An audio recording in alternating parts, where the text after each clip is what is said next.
Prepsa was born in a laboratory, no right to live in the light of story. Prepsa was born in phantasmagory. Prepsa, Prepsi cursed you. The false soda with the falsest grin was rich in sin. Prepsi had its brand on every shore. Baseball diamonds, stadiums, both Little League and Pro. It was a thought in the heads of men on their screens and in the shop. It was more than a simple brand. For Prepsi, it was God. God had thought it liked devotion, but prayers were growing old. It became corporate and learned what it loved was being sold.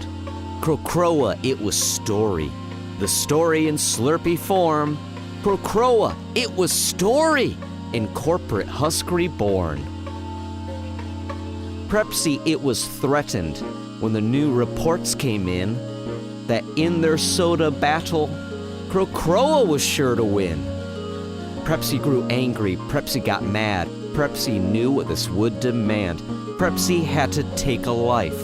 Prepsi had to kill someone. A sacrifice to economy is how soda war is won. Prepsi made a sperm in a secret science lab. Prepsi made a sperm marketed with the Prepsi brand. Prepsi made an egg in a fertility farm discreet. Laid it in a Prepsi bottle and filled it with Prepsi seed. Months passed by, a fetus grew, and Prepsi took a poll of workers and their families for the name of a Prepsi girl.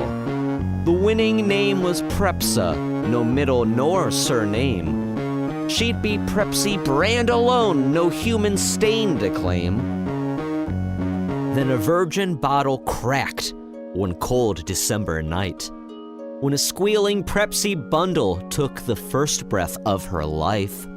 The God-become corporation became a girl this time. Her hair, it smelled like syrup, and her spit up bubbly lime. A human weren't allowed to nurse, the Prepsi brand decreed.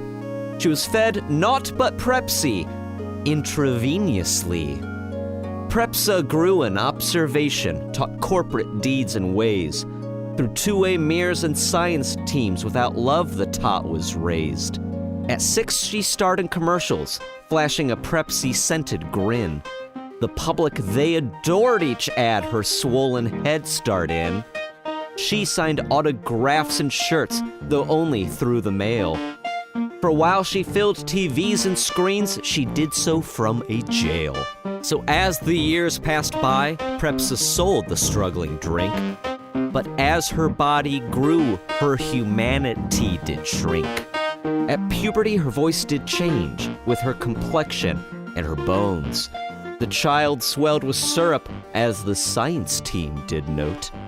Prepsa became a teen, teeming with gases and with sore, yet no juice and no water the research team did pour. She drank only Prepsi. She drank and never ate. She drank only Prepsi to ensure her Prepsi fate. Her skin, it was translucent, and her baby teeth fell out. Her body pooled in boneless globs, Prepsi steaming from her mouth. The plan, it was followed. Prepsa, she did change from a beloved human child to a tortured Prepsi saint. They pulled her from the ads, cast out with bleak ignominy. The public, they forgot her, which was essential for the deed. Crocroa took the market. Prepsi suffered with great fear. Amidst confusion and layoffs, the Prepsi child disappeared. She had dug a tunnel on her many nights alone, with shards of broken bottle from her former fetal home. Through a forest she did wander, down a hill into a village. Folks had seen her old commercials, but not her gross new visage. So when she stumbled to an inn and begged the keeper for a Preps, the man, he screamed monster and did act in self-defense. He threw his fancy stapler, the one he bought online. He threw the fancy stapler and it hit her in her eye. Half-blind, the child of soda ran to the woods from which she rushed. Her first taste of the outside world did fill her with distrust. Yet she was growing thirsty and was most like to expire. She hid her flesh with bags and sought a Prepsa buyer. In the parking lot of Kroger, in the middle of the West, people passed with scorn the Prepsa brand made flesh. A man passed with a dog, and she begged for a good sip. He turned to chastise her when her flesh the dog did rip. Though she moved, not a pinky, to stop the vicious beast. It yipped, froze, and fell, and in seconds was deceased.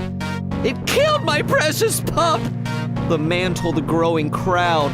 "Before it kills another," he pointed as the people did surround. They threw Prepsa to the ground, feeling rather justified, and in the space of just 5 minutes, the girl was crucified. "Prepsa, do forgive them," she cried from her dying perch between the parking lot of Kroger and the Unitarian Church. The lowly Kroger bag boy pierced her side with an ice scrape. Prepsa flowed, her heart it slowed as her last breath did escape.